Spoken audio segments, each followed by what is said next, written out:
We've been given a very wonderful Krishna conscious process.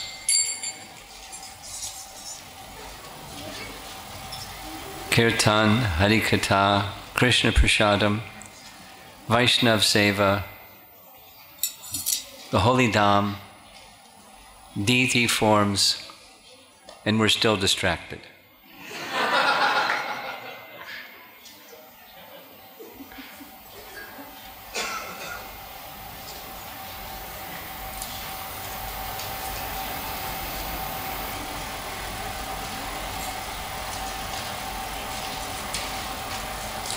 Kabe habe bolo se din amar. When will that day come when we'll be attracted instead of distracted?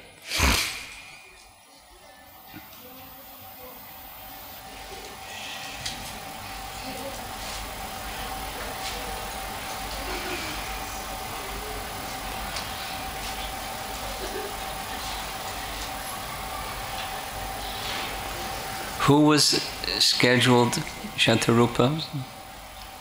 So, did someone sing that song of Kulashekar? Not so many were attending, correct? Some. Okay. Just out of curiosity, how many of you have heard of King Kulashekar? Okay, very good. King Kulashekar is one of the very, very special personalities, alvars in the Sri Sampradaya, who gave teachings that were the basis of which Ramanujacharya, the principal acharya of the Sri Sampradaya, gave a comprehensive description of the teachings of their Sampradaya, largely coming from the alvars and their writings and their realizations. Srila Prabhupada liked very much, quoted very often, began even a translation of some of the writings of King Kulashekar. And he was a Ram Bhakta. When we visited South India, we heard the narration of his life. He was on the platform of spontaneous love for Lord Ram. Some amazing descriptions. When he would hear the narrations of Ramayana, he would live them. Anyway, I could go on for some time describing that. We have limited time this evening. But spontaneous devotion, love in service to Lord Ram. So there was one song amongst his various writings glorifying Lord Ramachandra, describing, as we're going to be hearing, this glory, that glory, the other glory, the other glory, the other glory, and then ending with, and yet he's being sent to the forest. Dedicated to Sthai Bhav, and there are different ecstasies in Sthai Bhav, and one of those, what's the word?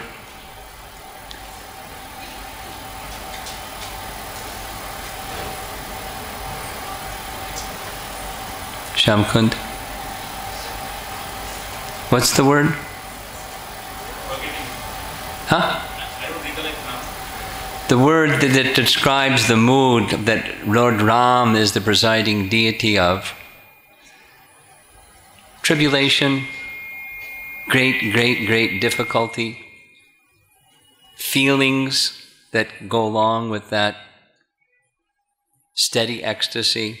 Lord Ramachandra is in charge, and so we're going to be hearing a whole series of them, one of them being this situation that Kaikeyi is put into. What's the word? Okay, he can't find it. He'll look it up.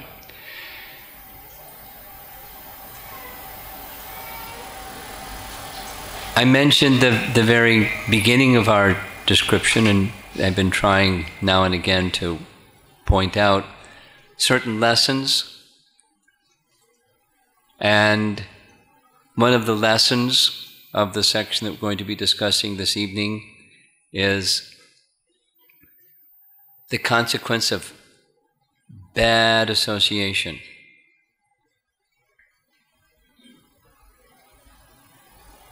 Bad association is bad for bhakti, bad for one's bhakti.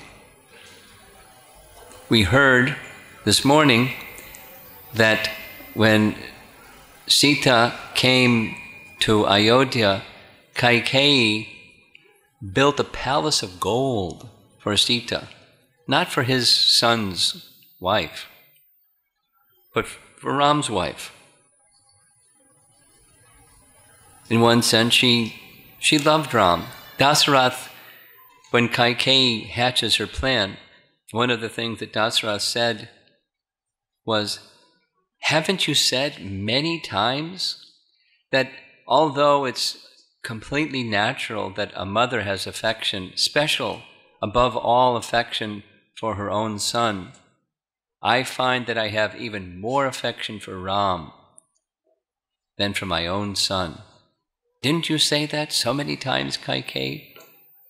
What has happened to you? Who has put this poison in your heart? You're speaking like a madwoman." And that's one of the meanings of the name, Manthara. Madness. Another meaning is walking slowly. Now, bad association doesn't just mean, somebody that's in physical proximity to you. It can mean that by circumstance of service, that you have somebody that you from time to time or even regularly associate with, and they're bad association. The age of Kali has accelerated everything, and one of the ways that Kali has accelerated everything is technology.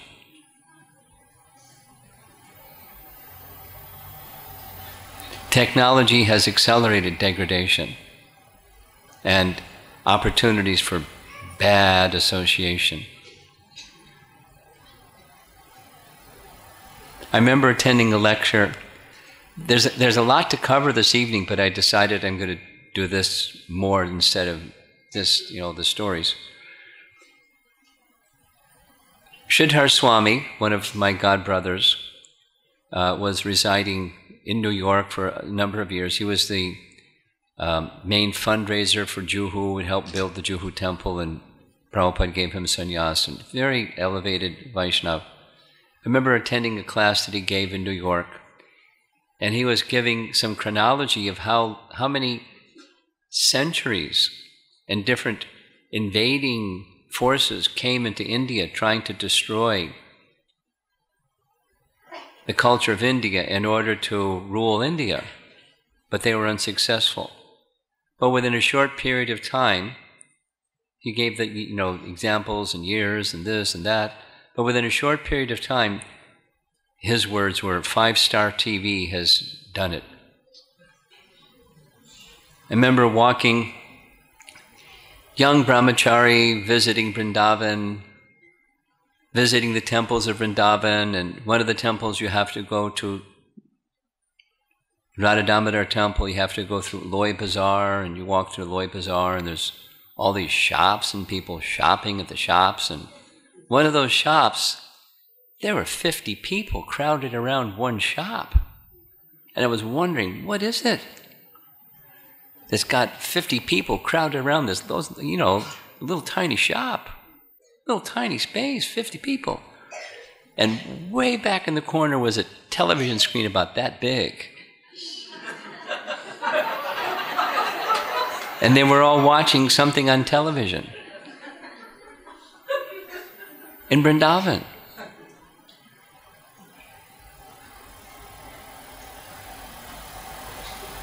Then I could understand what Sridhar Swami was saying. Then what to speak of internet? Whoa. And then social media on internet. Whoa, whoa, whoa. It's romper room for personality of Kali. So one doesn't have to be physically proximate to an offensive person. Just get involved in social media. And so many other forms of bad association. I mean, I won't. I could easily go on a rant about the contamination opportunity and how the population of the world has been polluted by bad association. So many examples. Violence in the media, violence in movies, and so many things. Whew. So one of the things I don't like about airplane travel is they now have, everybody's got to have a movie screen in front of them because it's so boring sitting, you know, so they either play their little games with their, these are business people that, anyway, it's movies and it's all violence. They call it action movies. Violence. Even the children's stories are violent. Violence. It's all they know. Anyway, as the Chaitanya Mahaprabhu, one of the times that he was asked, how do you tell who is a Vaishnava?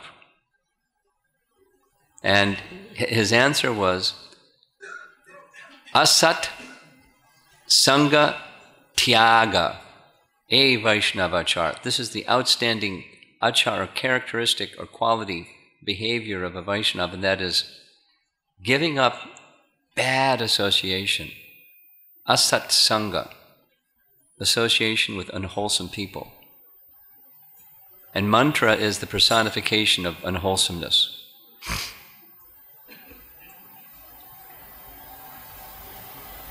And Kaikeyi turned from one who loved Ram more than her own son to the opposite, quickly. In part because mantra had access to the ear and to the heart of Kaikeyi. From the time of Kaikeyi's marriage, it was mentioned this morning, Janaka gave dowries of great opulence. And what part of the dowry of Kaikeyi, part of the dowry when she was married, not this morning, Janak, but when her father sent her, Ashvapati, sent her to the kingdom of Koshala, along with her came Kaikeyi. Now, Kaikeyi was a hunchback who, besides her bodily form of structure, she wasn't beautiful. She was the other kind. But she was very devoted to Kaikeyi, and Kaikeyi felt that devotion and accepted that devotion, and so she had some intimacy with her. And when when Manthara saw the festivities for the coronation of Ram, she asked one of the maidservants, "What's all this about?" "Oh, didn't you know? Tomorrow, Ram is going to be crowned Prince Regent." Now, she knew. Manthara knew. Manthara had a really good memory for bad things. Some people let bad things go and they just remember good things, and some people can't remember anything. But she remembered the bad things, like was mentioned. If you recall, one of the pranks that the boys did was they were having slush mud fights. Play, still boys play. And one of the persons that was the brunt of their play was Mantra. And with an arrow that didn't harm Mantra, but they hit Mantra's back with a slush ball of mud. And the boys laughed, and Kaikeyi laughed, Kaushalya laughed. Mantra didn't laugh. She already had enmity, unlike anybody else in the whole kingdom. She had enmity towards Ram. Why? Kaikeyi, the person who she was serving, she called her mistress, the servant of the queen, because she was favored because of her youth and her beauty and her wonderful qualities. Dasarath favored her above the other queens. And because she was favored, Kaikeyi was favored, even Kaushalya, the senior queen's maidservants, were respectful to Mantra, who was always the brunt of jokes because of her deformed back and her ugly features. So Kaikeyi was protecting her. I mean, Kaikeyi didn't necessarily consciously think that's what she was doing, but Mantra understood like that. And anything that compromised Kaikeyi's position, she saw that Ram becoming crowned king would compromise Kaikeyi's position. She would no longer be the favorite. Ram is going to become the king. And she takes the, number 2 and number 3 spot. And that's going to put Mantra in a compromised position. No longer the favorite queen. It was her mind. It's how her mind worked. So she poisoned Kaikeyi, and Kaikeyi drank the poison. Initially, she didn't. Now, in Mahabharata, there's a description of Manthara that the demigods wanted Lord Vishnu to appear to destroy Ravana.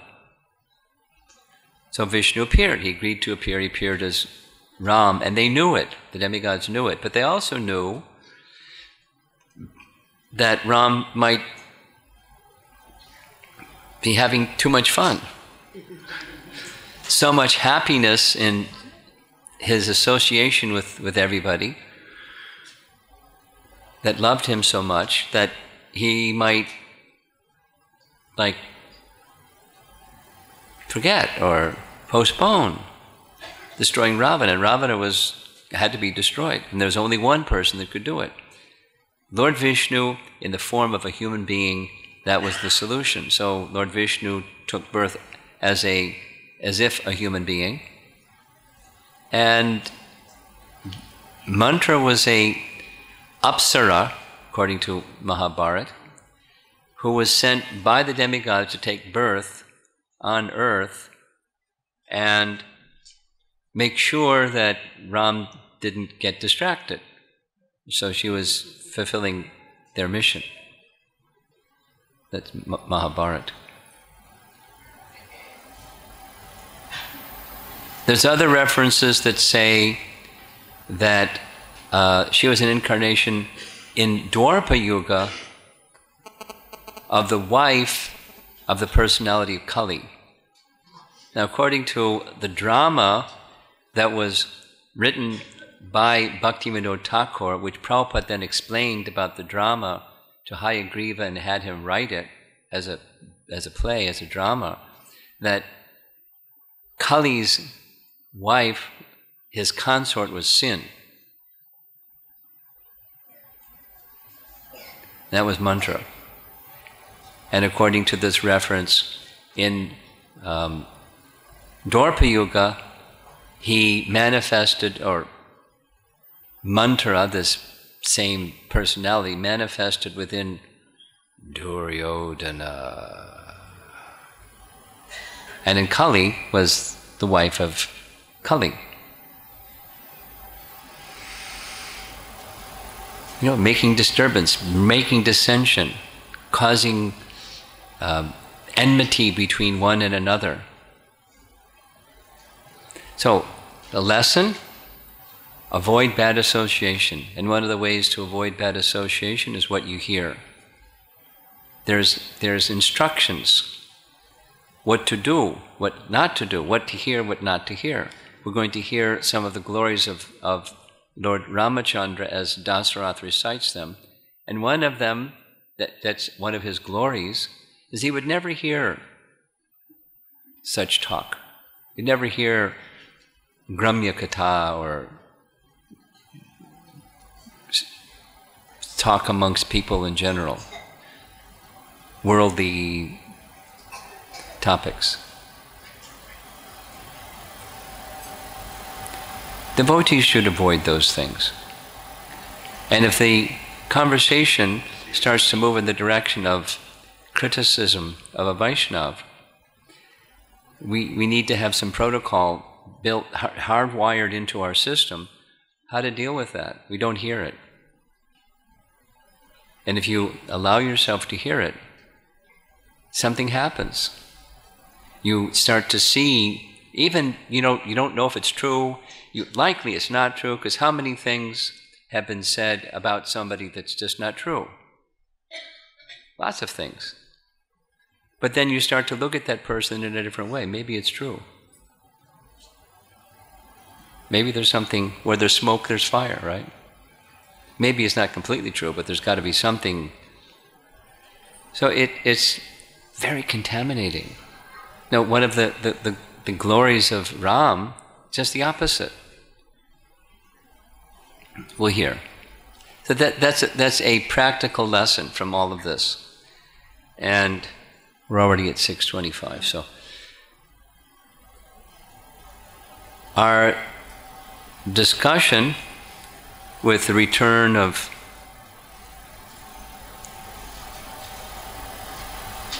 Dasarath and the entourage coming back to Ayodhya, encountering Parshuram. Ram becomes victorious in that encounter with Parshuram. They all return to Ayodhya, received very nicely in Ayodhya. And the beginning part that says they lived happily 12 years in Ayodhya, Sita and Ram, their happiness grew and grew and grew together. There's many things, of course, that Ram did in assisting Dasarath, and that's where Balakanda, I'm just correcting myself again, that's where Balakanda ends. Ayodhya Kanda begins this evening. So, Dasarath has been ruling for 60,000 years as king, and he's considering everything that I desired has been fulfilled, except for one thing. I want to see Ram become the king while I'm still alive. We heard at the end of Balakanda that Yudhajit had invited Bharata, his nephew, to come to the kingdom of Kekaya. With Dasarath's blessing, he went, along with Shatrughna, and they spent some months happily in the association of one another.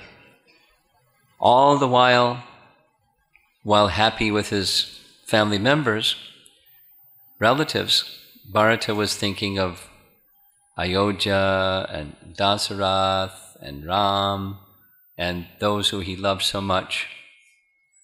And Dasarath was thinking of them, naturally so, because he loved them so much. He loved all of his sons, but he especially loved Ram. And his thoughts then went to Ram. He would like to have Ram installed as king while he was still alive. So there's this long section that I'm only going to touch on some of the items from this long section listing the glories of Ram, the outstanding qualities of Ram. So this is just a sampler. His physical features, his appearance was very charming. And he had great valor, not only strength, but he would always be victorious in whatever undertaking he took. Yet, at the same time, he was always very humble. And he was never envious of others that may have something that he thought, I don't have, I'd like to have that something that they have. It was just, there was no pride and envy in his heart. As far as a son to the father is concerned, nowhere on earth was there anyone equal to him. His affection and total loyalty to his father was superlative. In social dealings, he always knew what to say. And wasn't the second person to speak when spoken to. He always spoke first and had just the right thing to say in such a sweet manner, the person's heart melted. Socially very skilled. Whenever someone said something to him that was harsh, he never responded in a harsh way back. He always spoke very pleasingly in response. Dasarath says persons could offend him 100 times, and he would simply overlook it. But if someone rendered even the smallest of service, he would recognize that smallest of service and encourage that person, recognize that person. Again and again this comes in Ramayana, this special quality of Ram, the squirrel pastime, and anybody, anything. He recognized, he appreciated service, the mood of service with love. He always, and his brothers, liked to hear from elevated personalities, exalted persons, even when he was attending to his duties as a student, when attending archery practice. If there was some elevated person in between, he would go and sit at their feet and hear from them. And of course, he's the personality Godhead. Who does he need to hear from? But he's showing an example.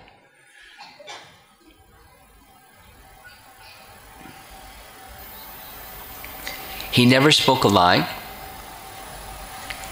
He was very learned in the scriptures and the ways of life, and was always very respectful to others, and particularly respectful to elders.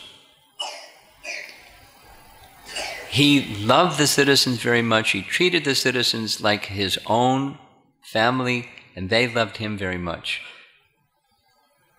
because of his qualities and his love for them. He never showed anger. He always showed instead kindness. And he was particularly respectful to brahmanas. There's pages of this. He knew how to raise funds. And he knew how to spend funds, and he knew how to not spend funds. And he knew how to build the treasury, retain funds when it was needed. His devotion was unflinching. His intelligence was always very steady. He surpassed even his father in the skills of archery and other military capacity. He knew how to gather pious men around him and to be very kind to them. He was very conversant with the art of war. He never used foul language. He never gathered impious persons around him. And so on.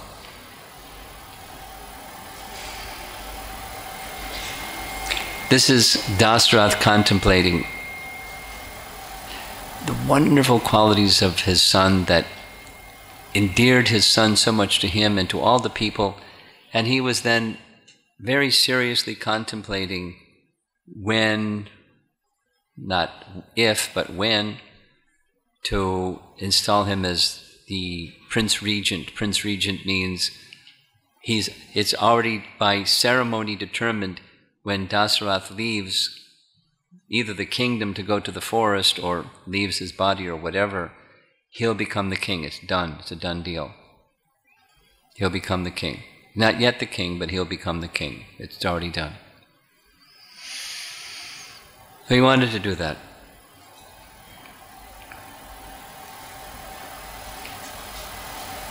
So he decided that he would call his ministers and nearby kings, because he was the emperor of kings, and seek their counsel, because that was part of a good king does. He doesn't make decisions independently. And he put it to them this way: tomorrow there's a very auspicious constellation of stars, and I want to take advantage of that auspicious constellation of stars and install my son, Prince Ram, as the Prince Regent. There's a particular ceremony. I'd like to undertake that ceremony tomorrow, and I'm seeking your counsel. I'd like to know from you if you think that's a good idea. And if you think that's not a good idea, I'd like to hear from you what I should do instead. That's how it was put to them. And they all applauded, yay, do it. He said, no, that wasn't my question. My question was, if you are in favor of this, then I would like you to give your reasons. Why? I'm the king. I've been ruling the kingdom for 60,000 years. I've been doing a good job. Why would you want to see me while I'm still around? Why don't you argue with me that, oh no, you should stay around for some more years? Why would you want to see him tomorrow installed as king?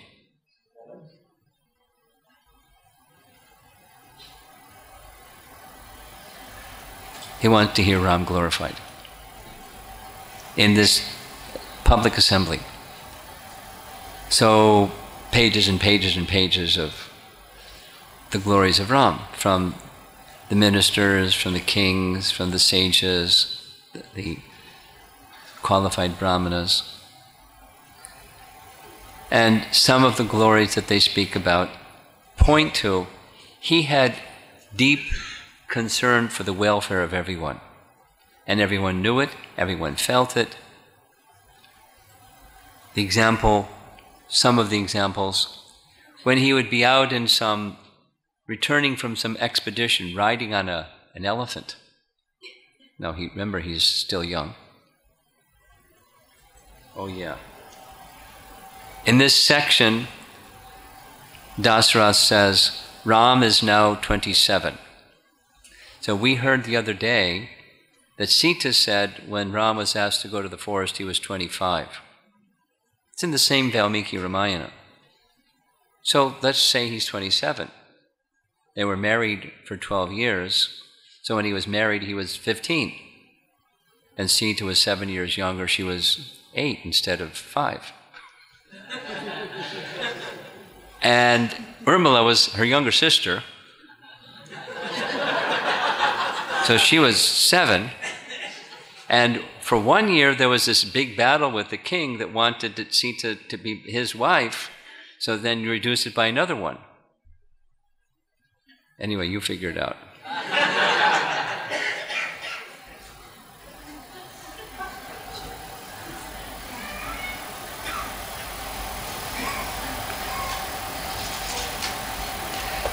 So when Ram is returning from some expedition, some challenge that he had to meet with Dasarath's army, even while he's riding on an elephant, he would ask, how is your family? How are your children, your wife, your sacrifices, your servants, and your students?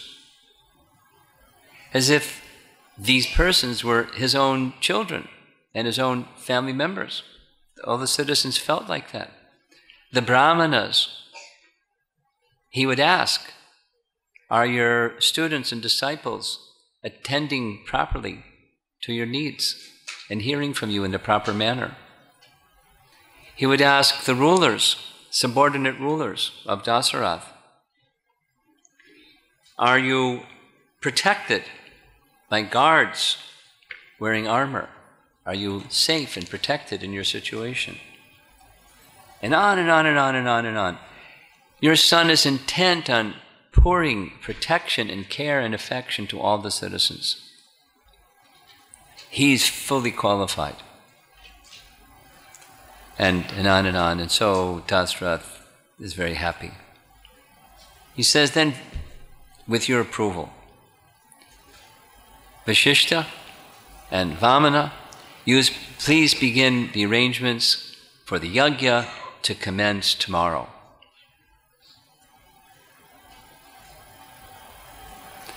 Vamana and Vashishta turned to Sumantra and said, you make the arrangements for tomorrow. Because they're going to do the yajna and he has to arrange everything. Then, in this public assembly, he invites Ram. He sends a messenger. Ram comes in a chariot, and comes right into the palace in this big assembly, and so that everyone can hear, Dasarath is giving instructions to Ram. Oh, it's not that they just remembered something. In this beginning of this Ayodhya Kanda, Valmiki says, as Dasarath is contemplating the qualities of Ram, Valmiki says, he's Lord Vishnu. Now, this is important because sometimes people say in Valmiki Ramayana he's portrayed as human, not as Vishnu, but there's multiple places. One we mentioned already, Parshuram says, he's Vishnu, you are Vishnu, the killer of the Madhu demon, the Supreme Personality. Here again, next Kanda, very beginning, he's Lord Vishnu. He's Vishnu, but he's playing the role, the Leela, of a human, the ideal king human, the ideal, back to the question at the beginning when Valmiki was asking Narada, who is that person on earth that has all these ideal hero qualities? It's Ram. So we're hearing multiple times, again and again, the glories of Ram, the glories of Ram. There's a reason for it.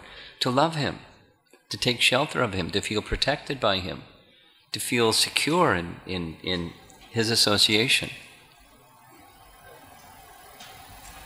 There's this really nice passage where Vibhishan, you remember seeing that image first morning? Vibhishan is hovering in the air because he had this capacity to travel that way.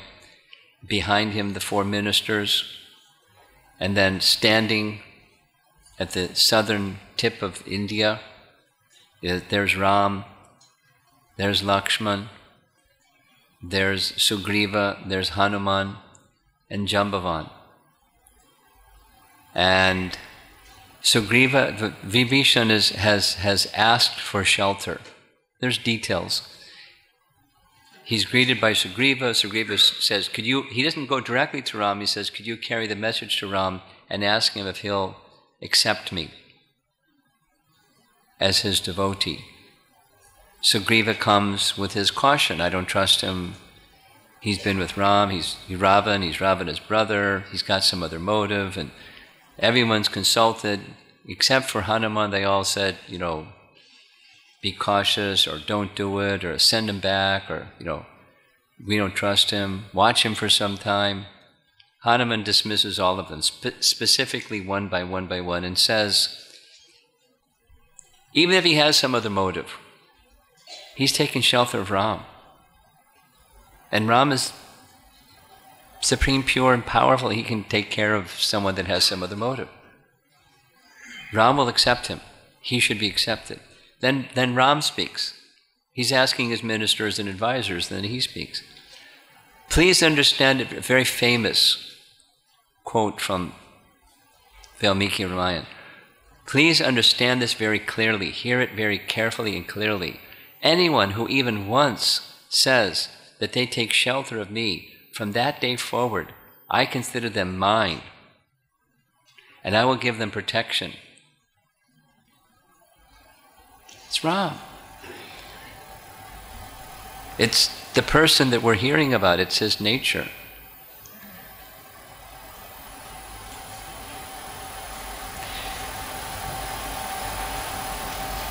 So, although he's so qualified like this, when Dasarath calls him into this public assembly, he starts instructing him, because he's the father.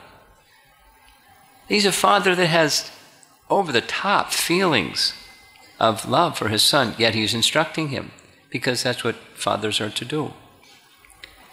He said, you already have abundant qualities. You should increase in your quality of humility. Although you're abundantly humble, become more humble.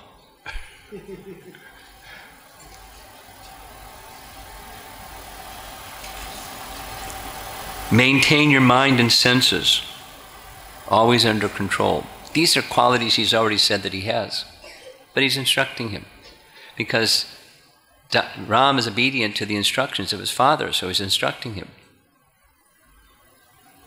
Avoid the vices born of lust and anger.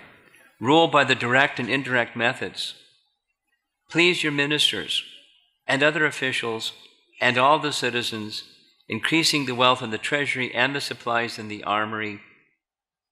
A monarch who loves the citizens and is loved by them protects the earth, and his friends celebrate. He's giving other instructions also. So Ram feels protected by and loved by his father, giving him such good instruction. Message goes quickly to Kaushalya to tell Kaushalya the good news. Ram bows to the king. He bowed when he first came. He fell at his feet, bowed at his feet. Now he leaves in the same manner. He goes to give the news to Kaushalya and others. Dasarath retires to his quarters. He begins to take rest. He has this bad dream, once again, a recurring bad dream. He calls Ram a second time to come to his room. And Ram comes. And he tells Ram some of the reasons why he wants his coronation to happen as quickly as possible. He's speaking confidentially to his son. I'm having these very ominous dreams. Meteors and lightning come crashing down and explode everything. And all darkness pervades. Astrologers say that I'm afflicted by an inauspicious configuration of planets, which indicate great calamity is soon to come, either certain death or some great disaster. And I'm getting old, and old people get fuddy.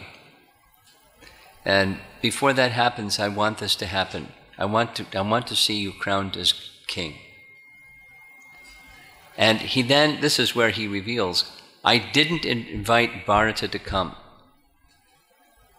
Though he doesn't say because he was already promised to his mother that he would become king.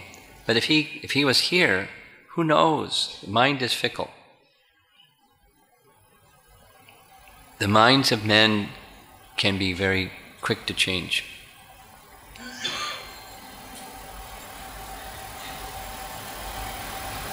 So, sleep well and let us proceed first thing in the morning. So just speaking in confidence, late at night. Ram goes back.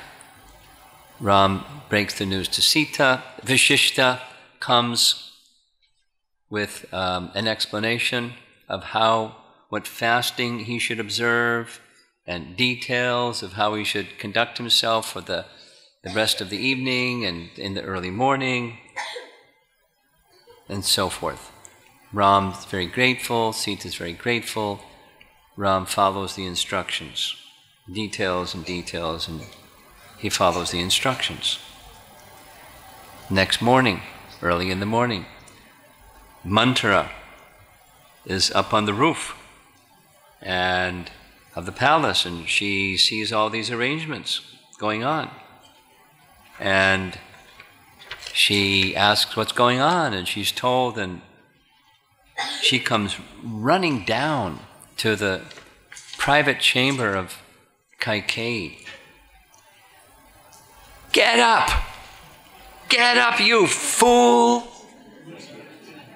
Can't you see the disaster that is about to engulf you?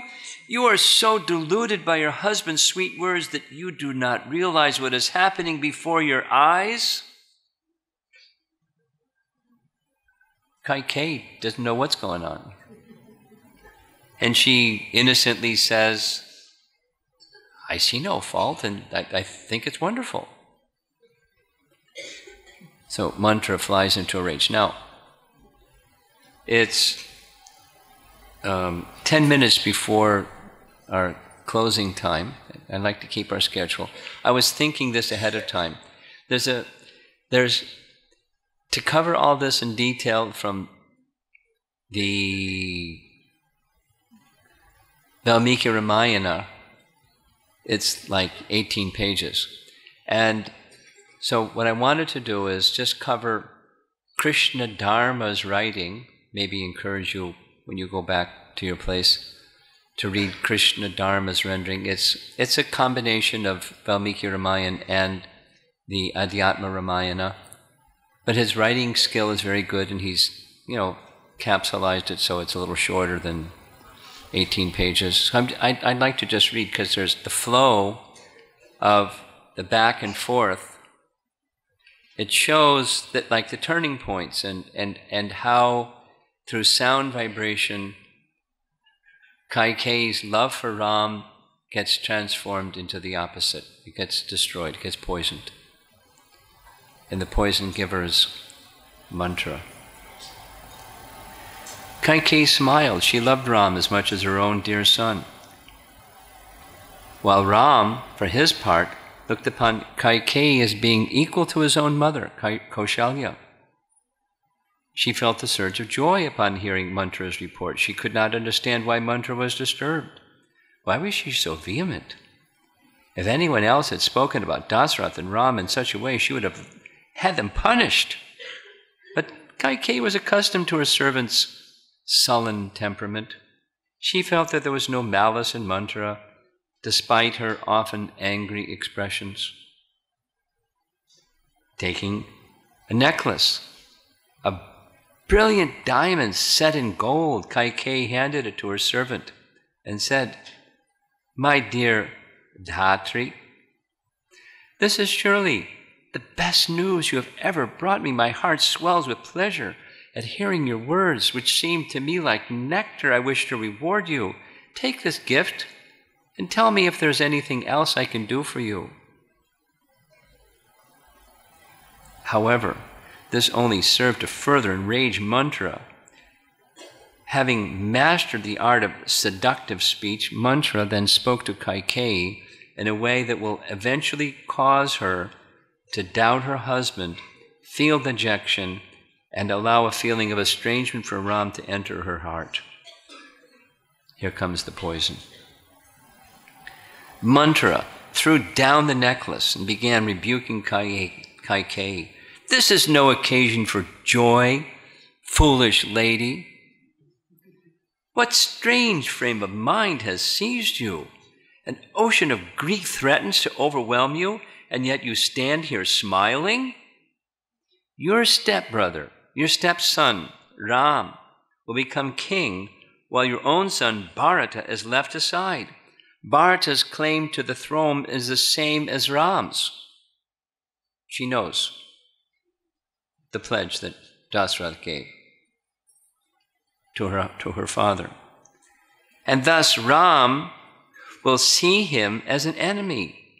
Lakshman serves only Ram, and Shatrughna serves your son. Therefore, it is only Ram or Bharata who may be crowned as the sovereign of this world. My mind quakes with fear to think of the danger to your son by the powerful Ram once he is king. Mantra's eyes grew bloodshot with fury, and her face whitened as she spoke. Why was Kaikeyi not understanding? Kaushalya had long been snubbed by the king in favor of Kaikeyi. When Ram became the king, that would all change. Kaushalya would be exalted to the highest level, while Kaikeyi would lose her special position as the king's most favored consort. Kaushalya would certainly exact her revenge for her long suffering. Kaikeyi would become Kaushalya's maidservant, and Bharata would at best be Ram's servant. More likely, he would be exiled. She is saying all these things. Where would that leave Kaikeyi's servants? Praying to the gods to help her, the hunchbacked maid became more ardent in her plea. You must do something. This is a great disaster. Once the crown has passed to the other side of your family, you will in no time see your own side sink into oblivion, bereft of all royal fortune. Hearing this strong submission from her servant, the beautiful Kaikeyi thought of Ram. She could not imagine him bearing any ill will toward Bharata. Mantra's fears were quite groundless. Ram always acted in perfect accord with religious principles. He was devoted to truth, disciplined, and always kind. He doubtlessly deserved to be king. After he was crowned, he would surely look after his younger brothers like a father. Mantra had no reason to feel such distress. Kaikeyi chided her gently. When such an occasion for rejoicing has come, you should by no means give way to grief, my dear maidservant, nor should you think ill of Ram. My son Bharata will be in no danger from Ram, and in the future he may well succeed him to the throne. There is no need for lamentation. She's devoted to Ram. Mantra would not be placated. In order to improve her own position, she wanted her mistress to be the mother of the king.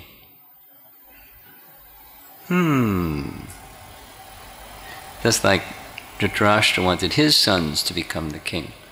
So diabolical means.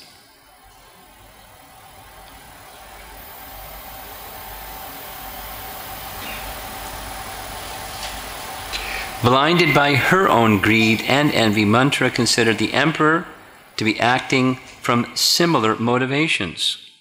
She continued to beseech Kaikeyi in increasingly rancorous tones. Surely it is due only to stupidity that you fail to see your impending doom, O deluded one. Ram will be crowned king, and after him will come his son. Where then will Bharata be left? Not all of the sons of a king can assume the throne. It falls only on one among them. Having taken hold of the throne, Ram will ensure that it goes to his own son, if necessary, by banishing Bharata, or perhaps by even sending him to the next world. You and your line will be lost and forsaken. I am here to awaken you to a great peril, now arrived at your door. Do not disregard me. Mantra's lofty position in the palace had gone to her head. She was furious at the prospect of losing her status, and she continued to present many arguments to her mistress. She played upon the natural rivalry existing between the king's co-wives. Kaikeyi's affection for Ram was deep, and the discussion went back and forth for some time, but gradually Mantra began to change her mistress's mind. By the gods' arrangement, her arguments swayed Kaikeyi's mind, and the queen's intelligence became confused. Although she loved Ram, she began to consider that his installation was an injustice. Mantra saw in Kaikeyi's face that her mind was wavering. She grasped the queen's hands. There is a way by which we may not be ruined. If Ram can be sent to the forest and Bharata installed in his place, then the sovereignty may be secured in your line. This idea had entered Mantra's mind by the sudden inspiration of the gods, meaning, to help get Ram out of the picture so he can go kill Ravana, the whole thing. Kaikeyi, intrigued, looked at her servant. How can this be accomplished? Of course, this is a shortened version. I like the version that said, why are you asking me this question? Surely you must remember. But if you don't remember, I remember and I'll tell you. Some time ago, you told me how you once went with your husband when he was assisting Indra in a battle against the demons. Having fought hard one day, your husband lay unconscious on the battlefield, his body severely wounded. A grave danger beset him then from a demon who would have come at night to devour the bodies of the warriors still on the field. Kaikeyi nodded, remembering the incident. Many years back, the emperor had gone to the heavens, taking Kaikeyi with him. He was famed as an invincible warrior, and the gods had asked his assistance in a fight. At that time, he fought so powerfully that his chariot appeared to be facing 10 directions simultaneously, and thus the gods had therefore named him Dasha Ratha, or 10 chariots. We're almost done. Mantra continued. At that time, seeing the danger to Dasrath, you rode in a chariot and rescued your lord. Upon recovering, he offered you 2 boons, but you deferred them to a time when you might need them most. Surely that time has come now. Go to Dasrath and ask that he banish Ram and install Bharata in his place as the prince regent. In this way, we shall both be saved. Despite her love and her attachment for Ram, Kaikeyi became convinced by Mantra's arguments. She was upset. How could the king have treated her in such a way? He was always so kind and loving.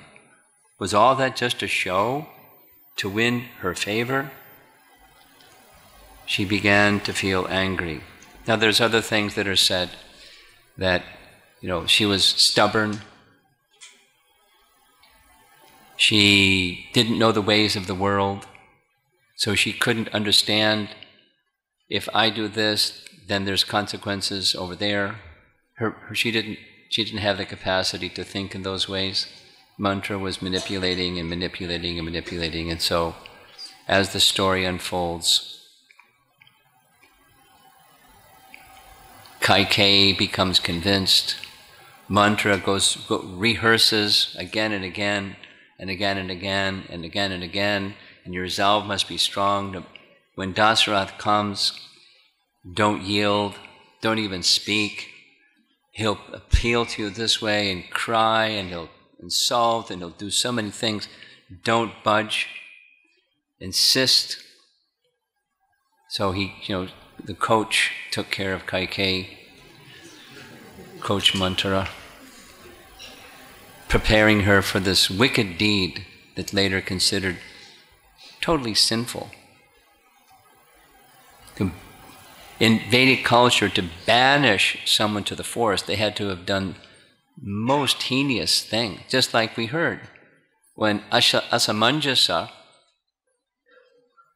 who was part of the royal family, was doing this abominable thing of taking small children and throwing them into the Sarayu and watching them drown, laughing.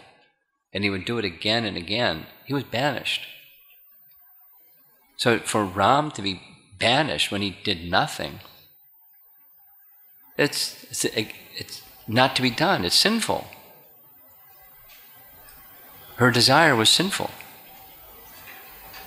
although she had the right to ask for the two boons. The boon that she was asking for was terrible, terrible, in so many levels, terrible.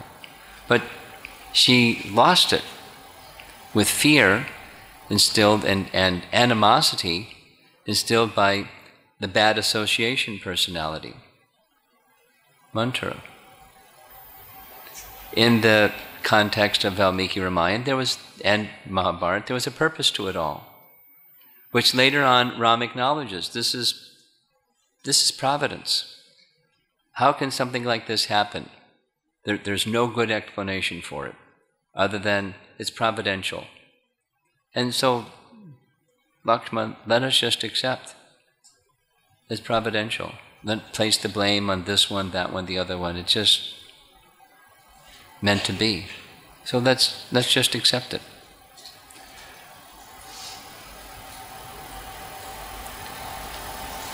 When the king sees you distraught, he will take you up and offer you anything. He'll present priceless gems and pearls. Don't be distracted from your goal. Insist upon the two boons. Everything depends upon your determination. Remain determined. Go, team, go, Coach Manthara said.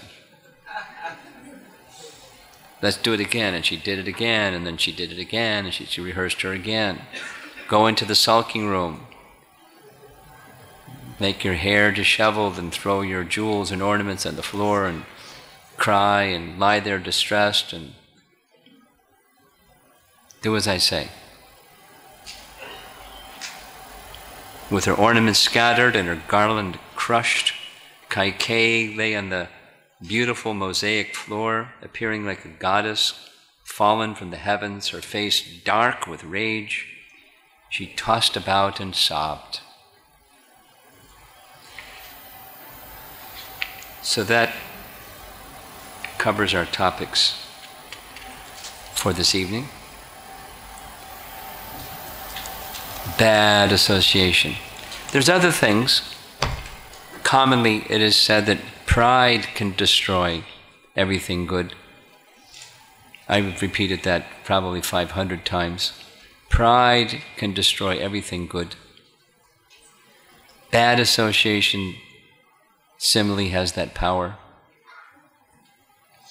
And you allow bad association into your ear, and everything good can be destroyed.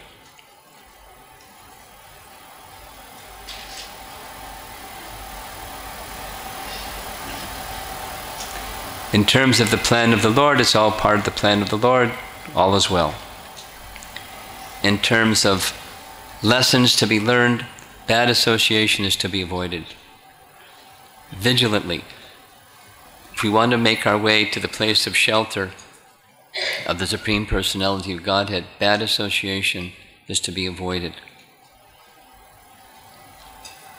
She's criticizing Dasrath, she's criticizing Ram, she's placing ill motivations and imaginative outcomes and so many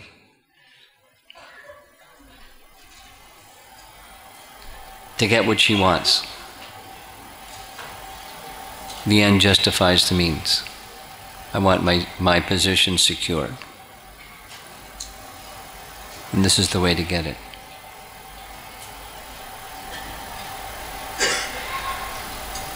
Okay, so we'll continue tomorrow morning. It stays dark for some time. You found? Yeah. Yeah, tragedy is the word. So, sthayi bhav, back to that reference of Rupa Goswami. There are 7 secondary and 5 primary rasas. They have names. One of them is tragedy. Ram is the presiding deity of tragedy in Rupa Goswami's writings. And we'll share a little bit more tomorrow morning first thing on this topic.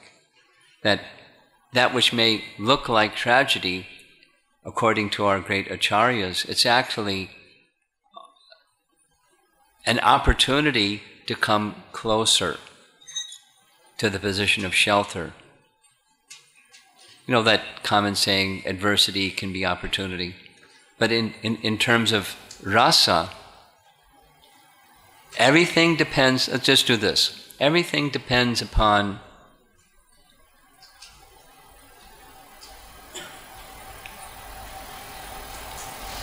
we'll do it tomorrow. Everything depends upon being very clear where your place of shelter is.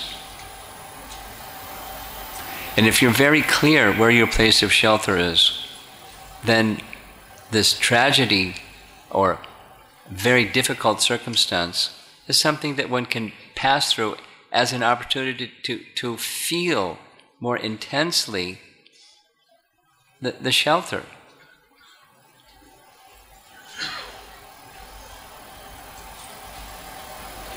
We'll cover it some more tomorrow. It's an important lesson. Very important lesson at the whole of life, as taught in Ramayana, and Lord Rama is the presiding deity of this one. It's practical for us. How do you deal with what Prabhupada calls reversals? I can tell you, it's one of the things that, as a person guiding spiritual lives, it's way up there on the the topics that get discussed between the one guiding disciples and disciples, or devotees in general, whether they're disciples or not. Because life is filled with such things. And how do you handle it? How do you stay steady?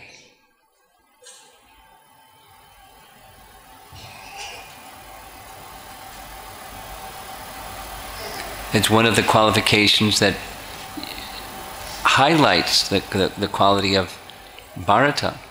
Circumstance didn't change his intelligence. I gave the example when mantra was brought before Bharata and Shatrughna. They heard the news, they've been through their initial emotional upheaval about the whole thing. Mantra is brought by one of the ministers before them, saying, she's the one, she's behind all of this. Your brother is banished and your father is dead because of her.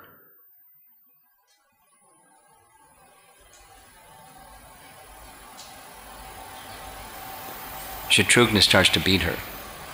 Bharata stops her. And his reason for stopping her is, Ram wouldn't be pleased.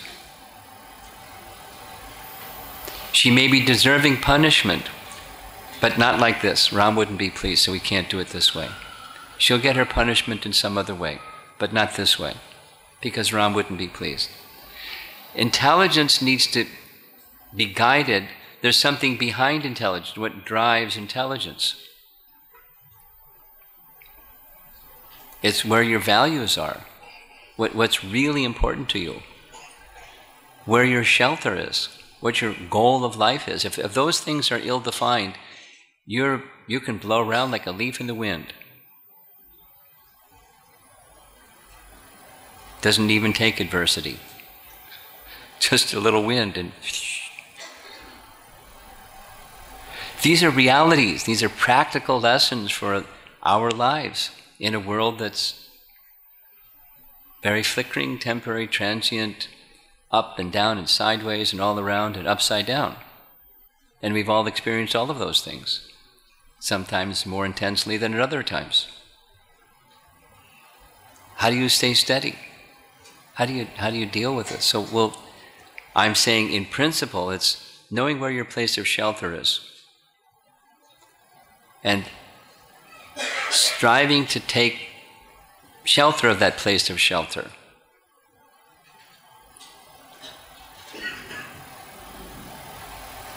And you just stay on course. And in Bharat's case, is what's pleasing to Ram. For many of us, it's those who are guiding us in their spiritual life. It doesn't, you can put aside, we discussed this before, you can put aside something that you hold as important, a value for you, like with Ram, when he was told, kill Tataka. He had a value. You honor mothers. She looks ugly, but she's a mother. Kill her. And there was scriptural reasons, but he's got a value, that's built into him. Kill her. Because she doesn't fit the qualification. It's something like what Krishna said to Arjuna. Don't think that because Ashvatthama is a Brahmana, you'll commit the sin of killing a Brahmana, because although he's born as a Brahmana, his behavior isn't a Brahmana. He's not a Brahmana. Such a sin will not come to you. Kill him. So that's pretty harsh, But so it's not with matters that are so extreme, killing somebody or not killing somebody, but how to make the right choices in life. And we're responsible for the choices we make in life, and how to remain steady when you're not even clear what the right choice to make is. And it seems like adversity is pushing you in a difficult space. Anyway, these are practical considerations. Minimally, be very clear what your place of shelter is. What's your goal? Long term, not the short term. Long term, what's the goal? Deep, deep, deep inside, what's really important to you. So we'll touch on this some more, because it plays out a whole bunch as we go along, as Ram hears the message, and then Bharata hears the message, and Bharata tries to bring his feelings to Ram. We're going to hear some more. This is the theme. What's really important to you? What's the place of shelter for you?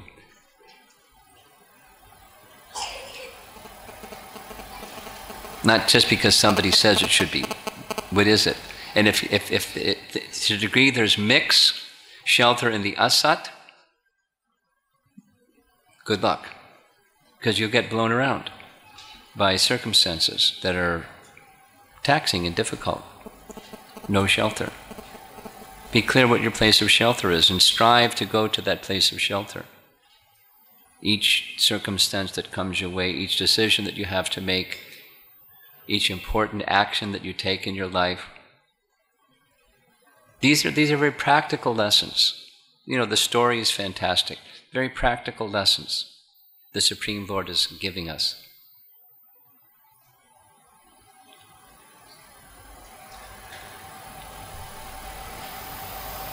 Srila Prabhupada ki, Sri Ramachandra ki.